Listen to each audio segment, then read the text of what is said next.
अस्सलाम वालेकुम वरहमतुल्लाहि वबरकातुहू। मैं अब्दुल अजीज़ ताव नोबल न्यूज़ चैनल में आपका इस्तकबाल करता हूँ। नाज़रीन इकराम, हम पेश कर रहे हैं बज़्म उम्मीद फ़रदा में मुनक़्क़द की गई एक नशिस्त, एक मुलाकात नदीम फारूकी के साथ। मोअज़्ज़िज़ नाज़रीन इकराम, हम इस प्रोग्राम को किस्तों में पेश कर रहे हैं। आइए देखिए पहली किस्त, एक मुलाकात नदीम फारूकी के साथ। उम्मीद फ़रदा के बानी सैयद इरफानुल्लाह क़ादरी नदीम फारूकी।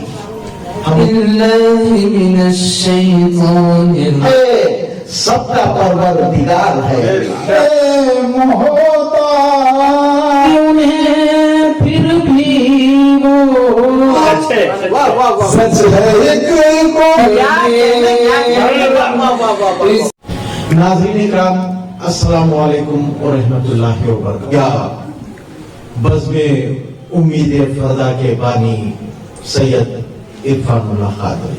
सबसे पहले तो मैं आप सभी जुड़ने वालों का दिल की अमीर गहराइयों से इस्तक़बाल करता हूँ।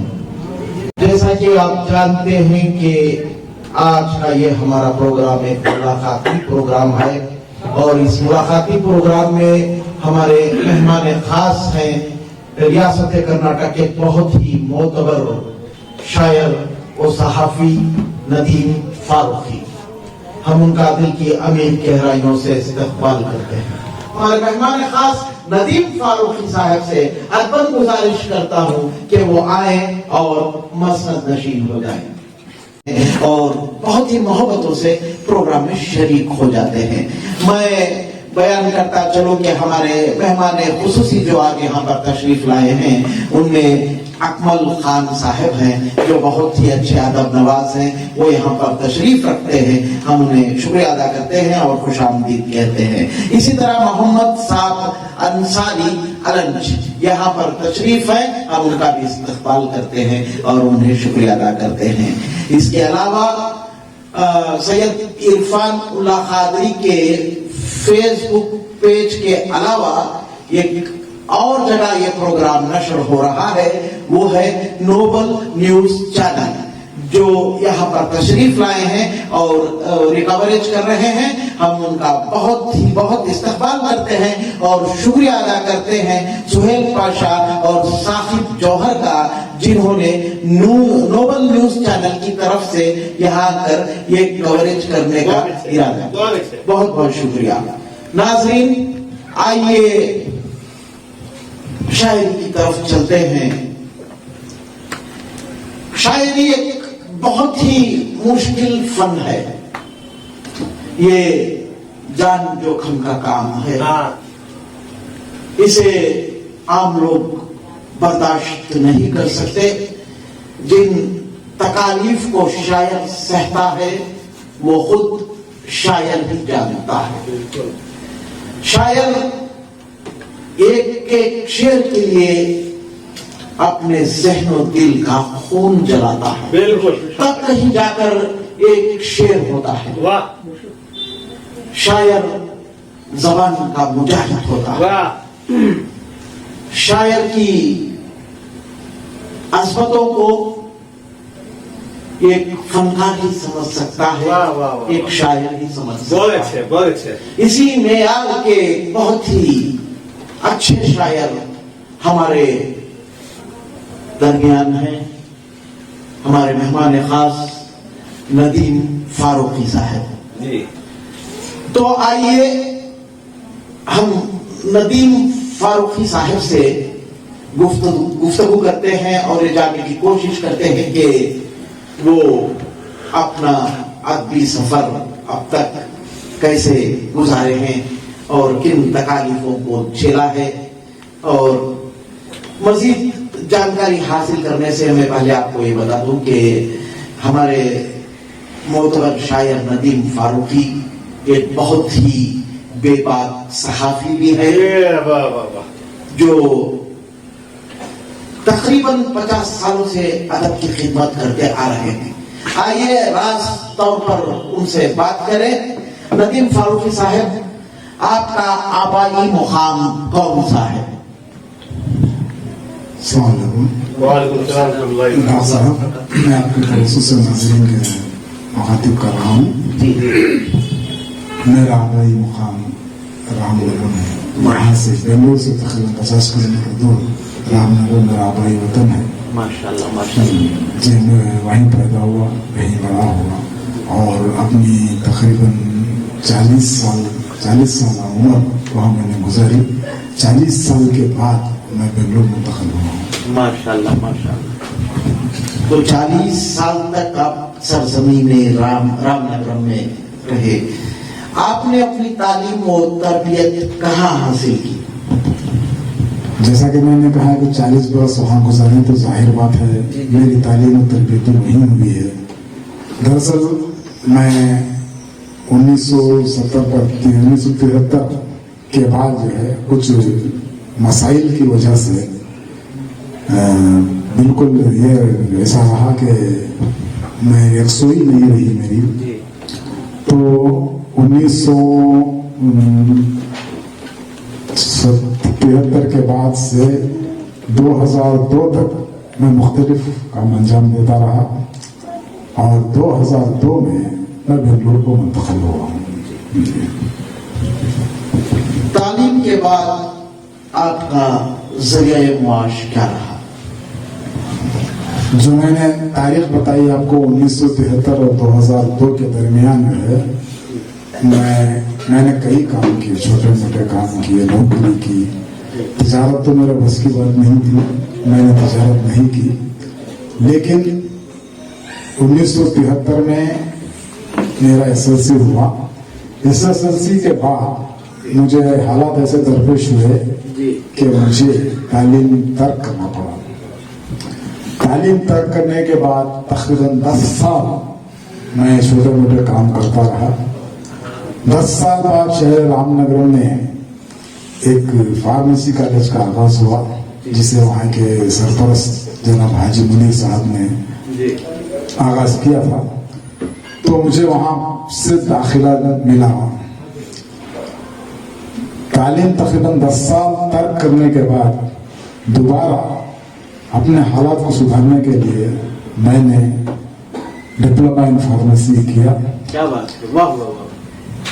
اس کے بعد شہر رام نگر میں نے ایک میڈیکل اسٹور کا آغاز کیا، اور تقریباً 16 سال تک میں اس شعبے سے منسلک رہا، میڈیکل کے شعبے سے منسلک رہا. اس کے بعد حالات پھر بگڑے اور مجھے کسی غرض سے بنگلور کو منتقل ہونا پڑا 2002 میں. آپ ایک بے باک صحافی مانے جاتے ہیں. آپ میدان صحافت میں کیسے آئے؟ یہ ایک عجیب اتفاق ہے. میرا بنگلور آنا کوئی معمولی چیز نہیں تھی، میری مجبوری تھی. میں آیا یہاں اس لیے کہ خلیجی ممالک کی یہ جو ہے چمک سے متاثر ہوا تھا میں، اور وہاں جانے کی کوشش کر رہا تھا. اور چونکہ میرا ذریعہ معاش تقریباً ختم ہو چکا تھا، اس لیے میں نے سوچا کہ خلیجی ممالک کا رخ کروں. وہ سوچ کر کہ بنگلور آیا میں، یہ کہ میری فیملی رام نگر میں نہیں رہ سکتا میں، اسی لیے بنگلور میں اپنے سسرال کے قریب میں نے فیملی رکھ کر جانے کی کوشش کی. لیکن قسمت کو کچھ اور ہی منظور تھا. مجھے یہاں آنے کے بعد وہ موقع میسر نہیں آیا کہ میں خلیجی ممالک کا رخ کروں. تقریباً بنگلور آنے کے بعد تقریباً 1-1.5 سال تک میں بیکار ہی رہا. کوئی ذریعہ نہیں تھا. پریشانی کے عالم میں میرے ایک دوست جناب محمد اقبال صاحب مرحوم، جن کو میں اکثر یاد کرتا ہوں،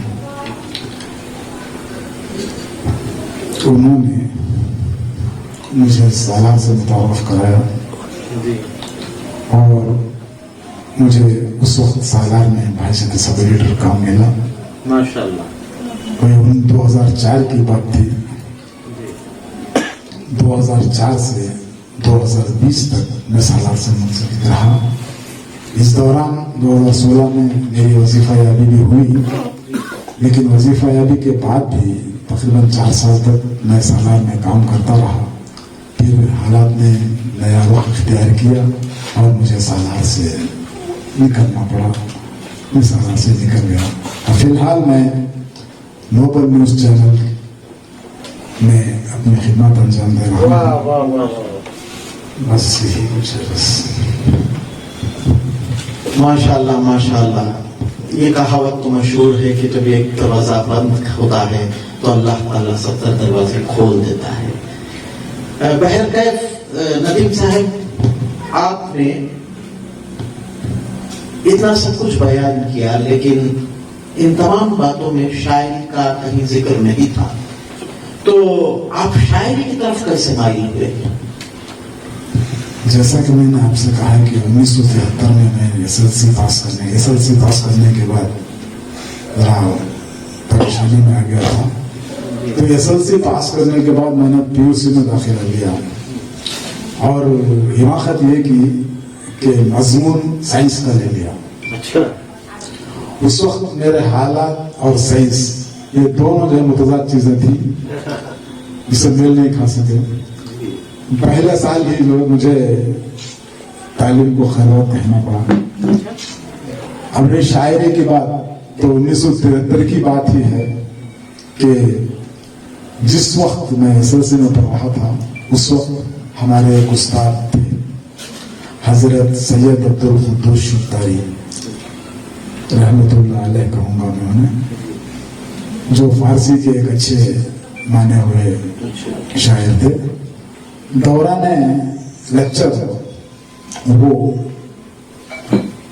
शायरी की तमाम रूपों से वाकिफ कराते हैं। हालांकि एसएलसी के तलबा में वो शायरी की खूब नहीं होती, लेकिन वो जो अपने बड़े फर्शनास थे, वो ग्रामर का सबक लेते वक्त पूरी के पूरी तफसील बयान करते। तो वहीं से मुझे जो है शायरी का चस्का लगा। मुझे मालूम हुआ कि रदीफ क्या है, काफिया क्या है। ये उन्हीं का तुफैल है कि मुझे मालूम हुआ। और जब मैंने शायरी का आगाज किया तो मैंने उससे इक्तिसाब किया, उनकी से। अब रही बात घरेलू माहौल, मेरे वालिद मरहूम सीएम अब्दुल मजीद साहब, वो भी शायरी का शौक रखते थे। उन्हें जब मालूम हुआ कि मैं शेर भी कह रहा हूँ, तो वो मुझसे मुखातिब हुए और पूछे, फलां शेर इसका मफहूम बताओ। उनका शेर, जो शेर कहा था उन्होंने अल्लामा इकबाल का, पूछा मुझे, मोती समझ के शान करीने ने चुन लिए, खतरे जो थे मेरे आरखे इंफाल के। इसका मतलब बताओ। मैं आजिज था, बता नहीं सकता था। अबजन माफ करना, मुझे नहीं आता। बाद में वो खुद जो है समझा, वो खुद मुझे समझा। माशाल्लाह। और उसके बाद फिर एक शेर पूछा, शेर का मफहूम पूछा। सुना है कल तेरे दर पर हुजूम आशिका होगा, इजाजत हो तो आकर मैं भी उनमें हो, इजाजत हो तो आकर मैं भी शामिल उनमें हो जाऊं। तो मैं जो बता सकता था बताया, लेकिन हमारा वालिद साहब ने मुझे उसकी पूरी तशरीह की। मैं मेरे उस्ताद के साथ साथ मेरे वालिद का भी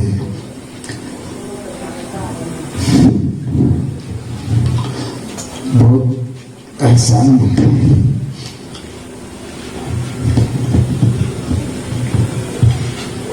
हम आपके जज्बात को समझ सकते हैं। वैसे भी शायर जो होता है वो बहुत ही हसास तबीयत का मालिक होता है। फिर ऐसे वालिद मोहतरम अगर नसीब हो तो जैसे ही याद आती है तो हम छलक जाते हैं। बिल्कुल। बहरकैफ आपने जिंदगी की बहुत सारी जंगें लड़ी हैं और आगे बढ़ते रहे हैं। आप एक बेबाक शायर, बेबाक सहाफी हैं। आपको इस मकाम पर देखते हुए सबको फख्र महसूस होता है। बहरकैफ नदीम साहब, आपने शायरी की इब्तिदा का जो मामला सुनाया तो उसे जज्बात उमड़ पड़े हैं। तो आपको शर्फ़े तलम्मुस किससे हासिल हुआ? सही बात कहूँ तो शायरी के इब्तदाई दिनों में मुझे शौक हुआ कि किसी को मैं तख्लीक़ात दिखाऊं, लेकिन जब मैंने अतराफ का जायजा लिया तो देखा कि जो असातिज़ा के नाम पर हैं वो जो है, माफ करना मैं किसी की तौहीन नहीं कर रहा हूँ, हकीकत बयान, लेकिन वो जो असातिज़ा के नाम पर जो शोरा थे वो शागिर्दों को उनकी मेहनत छोड़कर अपनी जानिब से तख्लीक़ात लिख कर दे दिया करते थे। मुझे ये बिल्कुल पसंद नहीं हुआ। अरे कुछ भी हो, जो भी कहते हैं अपनी कहते हैं। मैं चाहता था कि मेरी चाहे गलतियां हों सही, लेकिन कलाम मेरा हो। तो इसीलिए मैंने किसी को किसी के आगे ज़ान अदब तय नहीं किया। ये खुली बात है, ये खुली बात है। उससे अब सवाल पैदा होता है कि ज़ान अदब तय अगर कहने का तो शायरी के रुमूस कैसा मालूम हो गया आपको? एक तो मेरे उस्ताद मोहतरम, जैसा कि मैंने आपसे कहा था, सैयद अब्दुल कुद्दूस शुत्तारी साहब, जो इनका तखल्लुस खुद से था, खुद से करते थे तखल्लुस, तो उनकी ज़बानी मुझे मालूमात मिली। और दूसरी बात, थोड़े बहुत मुतालिए से और मुशाहिदे से मैंने शायरी के रुमूस पाए और मुसलसल उसके पीछे मशक करता रहा, मशक करता रहा। यही मेरी जिंदगी का उसूल है। माशाअल्लाह, माशाअल्लाह, माशाअल्लाह। तो काफी मेहनतों से, मशक्कतों से आप आगे बढ़े हैं। नदीम फारूकी साहब, ये बताइए कि आपकी शायरी का इब्तिदाई दौर कैसा रहा? असातिज़ा के बीच मुशायरे पढ़ना, वो भी किसी उस्ताद के बगैर, किसी राय होती थी? उस्ताद शोरा इकराम से हौसला अफजाई होती थी या आप तनकीद का निशाना बनते? हकीकत बात है कि मैं अपने दौर पर जो लिखता था मीन जाकर मुशायरे में सुना देता था। कुछ लोग बातें करते, मतलब आंखों आंखों में बातें करते थे, जैसा आम बात होती है। अगर कोई गलती नजर आए तो हम भी क्या करते हैं, आंखों में देखते हैं, देखिए तो गलती है। तो मुझे उसकी परवाह नहीं थी, बिल्कुल परवाह नहीं थी। मैं जो भी लिखता था अपना लिखता था। मैंने सुना है कि हमारे पड़ोस के चंदपटन में एक मशहूर शायर और अदीब थे, जनाब खलील खावर साहब, आपने नाम सुना होगा उनका, बहुत बड़े शायर थे वो। उन्होंने कहा था, मुझे तो नहीं कहा लेकिन अपने मसाहिब में उन्होंने कहा था कि देखो फला नदीम फारूकी है, इस पर नजर रखो, ये एक दिन बहुत आगे जाएगा। अरे वाह। तो इस तरह मुझे अपने फन पर, अपने सलाहियत पर यकीन आया, तो मैं इसके बाद आगे बढ़ता गया। और मैं बेंगलोर में जब आया तो जनाब सलाम नजमी साहब मेरा रफीक खास बने। उनके बाद बहुत सारे शोरा के साथ मैंने कलाम पढ़ा है, बड़े बड़े बुजुर्ग शोरा के साथ। अल्लाह का शुक्र है कि मगर कहीं भी किसी किस्म की तनकीद या किसी और की नौबत नहीं आई। अल्लाह की मेहरबानी हुई, बस आगे बढ़ता रहा। उसके बाद रोजनामा सालार में मेरी तख्लीक़ात चलती रही। हजरत जिया मीर साहब हो, हजरत ज़राज इंदिया साहब हो, हामिद अरमा साहब हो, इन लोगों ने मुझे खूब छापा, बहुत खूब छापा। मैं उन तमाम का शुक्रगुजार हूँ जिन्होंने मेरी फिक्री सलाहियतों को जिला बख्शी। बहुत अच्छे। आपके हम असल शोरा इकराम कौन हैं और उनमें कौन कौन आपके करीब रहे? मेरे हम असल शोरा तो बहुत हैं। जब तक मैं रामनगर में था, मैं रियाज अहमद कुमार, सानिब फैशन अली, असलम बेग सब्र और दीगर शोरा रामनगर में थे। हमारी निजी महफिलें हुआ करती थी। तकरीबन हर दिन हम लोग एक जगह बैठते और एक तहरीर मिसरा देते اور وہیں پر جو ہے تخلیقات لکھی جاتی ارے واہ واہ واہ واہ اور تخلیقات سنائی جاتی، اور اگر کسی کو کچھ اعتراض ہوتا تو وہ بیان کر دیتے. ارے واہ. لیکن کبھی ہمارے ہونٹوں پر کسی قسم کا ارتعاش یا کسی قسم کی بےزتی کا نہیں آئی. بس جو کہتے ہیں اسے یا تو نمنا مان لیا جاتا یا نہیں تو اپنی بات رکھ کے ختم کر دیا جاتا تھا. اور یہ بنگلور کی بات تو ان دنوں بھی میں بنگلور آتا جاتا تھا. جناب سلام نبی صاحب سے پہلے ہمارے مراسم ہوئے اور ان کے بعد جو ہے جناب افسر عزیزی حاجی مولانا افسر عزیزی، جناب علیف احمد برخ جامی اور دیگر کچھ میرے ہم مسل ہیں، ان سے میرے روابط تھے. اور خصوصاً مولانا افسر عزیزی جو ہے صرف ایک شعر کے لیے وہ مجھے بار بار خط لکھا کرتے تھے.